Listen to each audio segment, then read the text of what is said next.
Gördüm iki peri gelir gelir Farlarla farlar Aşığın kövdüne bana gelir Farlarla farlar Acayip farlarla farlar O derdini canım kimin tamamını komay kimin Gayba kaşların yay kimin gelir Farlarla farlar Acayip farlarla farlar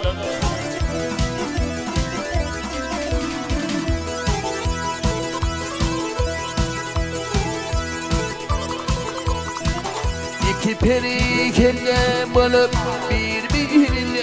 uzanır Birbirine uzanır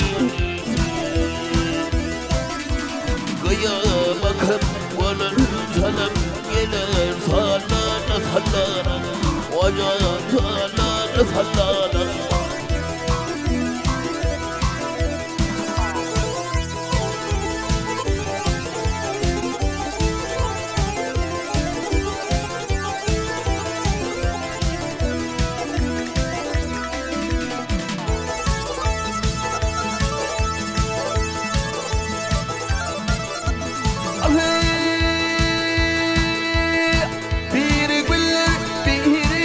Sakit bir yoktur senin çağın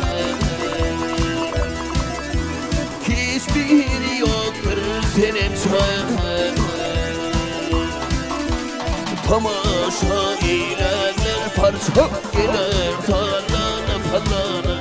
Acayip farlarla farlar Garip diğer gülüm kadına Hak getirsin maradına Ey dil ben ayrılığına Gelir farlarla farlar Acayip farlarla farlar Dil ben ayrılığına Gelir farlarla farlar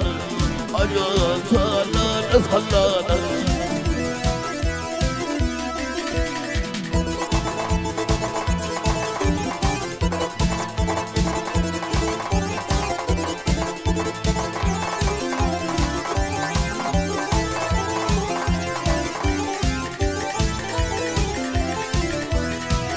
Ay ay ay